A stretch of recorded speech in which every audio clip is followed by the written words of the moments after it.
At what point is something similar to something else an iteration of it or a direct clone or ripoff? Now, I'm not smart enough to give a definitive answer on this question, but as we talk about Arena Breakout, we are going to be weaving through that conversation a lot. Going into this game, I was actually really excited for another gritty, modern-day extraction shooter. And when you think about it, we haven't really gotten one of those other than Escape from Tarkov. We have had other extraction shooter games come along, but those games made huge changes to the formula or tried to adapt Tarkov's formula into existing series. The Cycle Frontier was a super fun game, but it swapped to more cartoony graphics, took the setting to a sci-fi alien planet where you were fighting aliens, and put us in a huge persistent map that completely changed the feel of the game. I think they did a lot of things really cool. I didn't like some of the other things that they did, but the point is that it was a huge departure from something like Tarkov. Marauders and Dark and Darker were similar in that they did some really cool things, but largely they were radically different than the Tarkov experience, and DMZ seemed like it was trying to cram the extraction shooter genre into the existing COD gameplay loop. This doesn't mean that those games were bad, it just means that we haven't really gotten another military, modern-day extraction shooter to compete with Tarkov. It's like we never really had our Battle Royale moment. I remember back in the day when all the BRs were coming out, they were largely the same gameplay loop, but with just small adjustments to the mechanics of the game instead of trying to reinvent the genre every time. And as I think about what an additional proper extraction shooter game would look like, there are a lot of things that I would expect to see out of that game that wouldn't necessarily be clones or ripoffs from Tarkov. I would expect to see extracts, modern guns, tons of attachments and customization, maybe different ammo types, loot, progression, quests, and maybe even a player economy. I wouldn't call any of these things a straight ripoff of Tarkov. Skyrim and The Witcher both have quests, factions, medieval weapons, magic, fast travel, horses, monster, loot, and an open world. But I wouldn't call them a copy of one another either. I would just say that they're both RPGs in different settings with different lore made by different studios, and they're both great. So these are some features that I would expect out of an extraction shooter, and I would be excited to see a new studio's flavor on all of these things. It has been a little weird to see people say that this game is a clone of Tarkov because it has an SA-58 or an AK or something like that. However, there does come a point where you do start to get closer to or even cross that line into being a clone or a ripoff, and in a lot of ways, I think that Arena Breakout Infinite may have crossed that line. Now, I am not telling you what to think. Everyone's line is going to be in a different spot. I'm just kind of tossing my thoughts out here. But honestly, it seems super weird to me because the places in which I feel like they just straight copied Tarkov are on things that have so little impact on the game that I'm confused as to why they did it. And to be fair, any one of these things may be no big deal, but it's the sum of them all together that strikes me as a little weird. First and foremost, the health system is almost exactly the same as Tarkov's. The limbs are broken up the exact same way, you need the same medical items, it just seems a little weird. Now, you would expect a health system like we talked about, but I think Gray Zone Warfare is a great example of what iterating on this system could look like. The organ damage and the different status effects telling you what you need to do are all a way they changed it up a little bit, as opposed to being just 440 HP, the exact same limb HP, and the exact same medical items. The recoil is another weird thing to me. This is exactly what old Tarkov recoil used to feel like. I have played exactly one game in my life where the recoil was the first few shots went straight up into the air, and then some sort of auto compensation kicks in that levels the gun out, and then the gun kind of becomes a laser beam, and that was Escape from Tarkov, and everybody hated it and they changed it. So it's weird that this is the exact same recoil system that they used in Arena Breakout. There's also some other really damning things like a golden gun only found on a boss that when you take it out, you do this weird animation where you flip it around your finger, which is exactly the same as Reshala and his golden TT.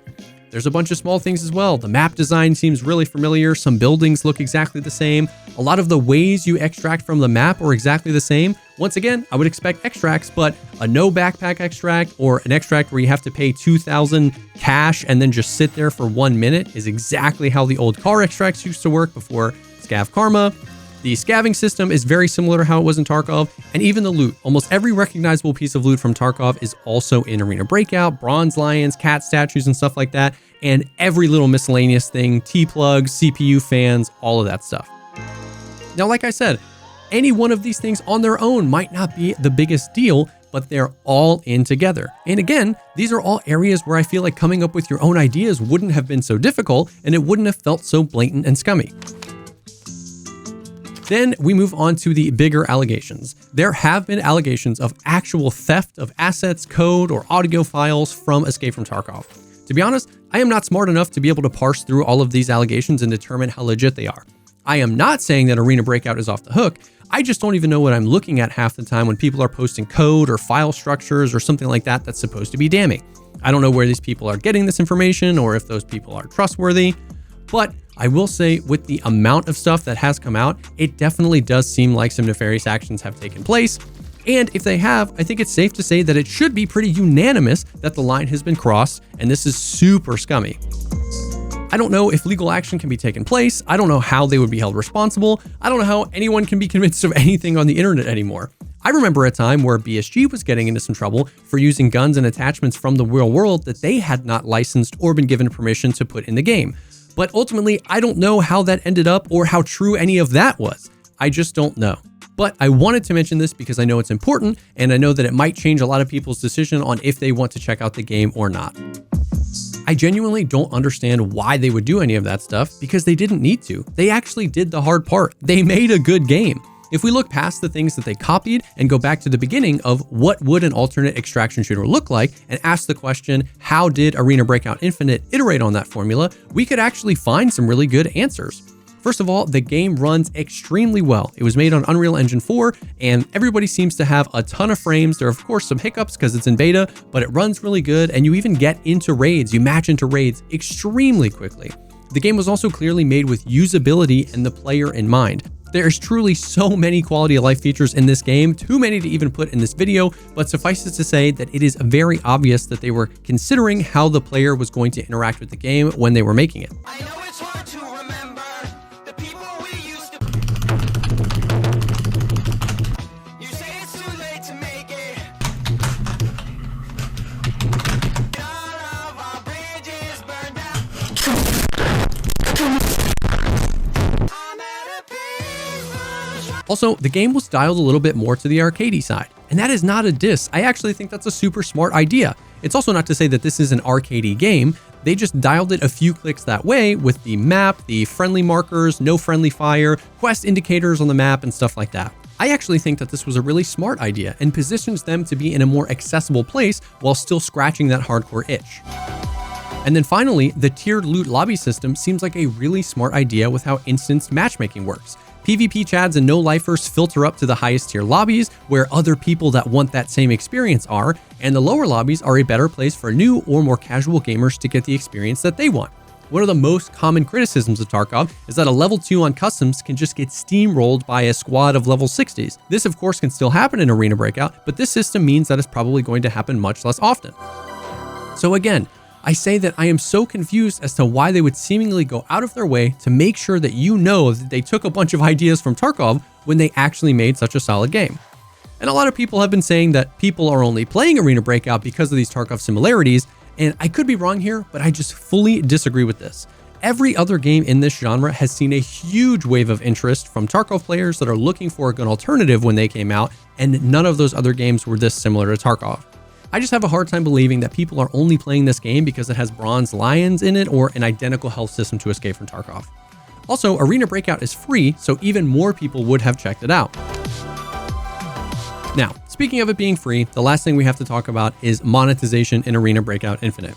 This is obviously one of the bigger concerns going into the launch of the game. It has some of the classic things you would expect out of a free-to-play game, like battle passes and seasons and stuff like that, but it also has some potentially pay-to-win mechanics like a subscription fee for different sizes of secure containers that you get. To be honest, I don't know how the monetization is going to work in this because they've turned that off for the beta, and I haven't really played the mobile game. I'm not sure if you're going to be able to buy gear or currency, but I think that those things are definitely possibilities. It is totally up to you to determine if that's a good or a bad thing. Some people enjoy playing games like this without spending any money, and some people don't mind the whales because they're just buying gear and you get to shoot them in the head and take their gear. For me, a big thing is that the monetization is clear so that you understand how it works before you start playing the game, and then people can make up their minds from there. However, I generally don't like pay-to-win stuff in the games I play, but totally you do you. To summarize everything, Arena Breakout Infinite has me super conflicted. It does so many things right and is in many ways the best alternate entry in the extraction shooter genre that we have, and it has a real chance of holding down a super active player base. On the other hand, it wears all of the Tarkov on its sleeve even though it doesn't need to. I wanted to make a video summarizing all of my thoughts on this, but I also want to know what you think. Are you interested in Arena Breakout? Does some of the allegations mean that you don't want to support a game like this? Or are you just not interested in free-to-play, potentially pay-to-win games? Let me know down in the comments below. Thank you so much for taking the time to check out this video. If you like it, think about dropping a like, commenting down below, or subscribing to the channel for more content like this. I stream about 6 days a week. We've been all over the place. Gray Zone, Star Citizen, Arena Breakout, Tarkov. All those links will be down below. Thank you again for stopping by, and I will definitely see y'all on the next one.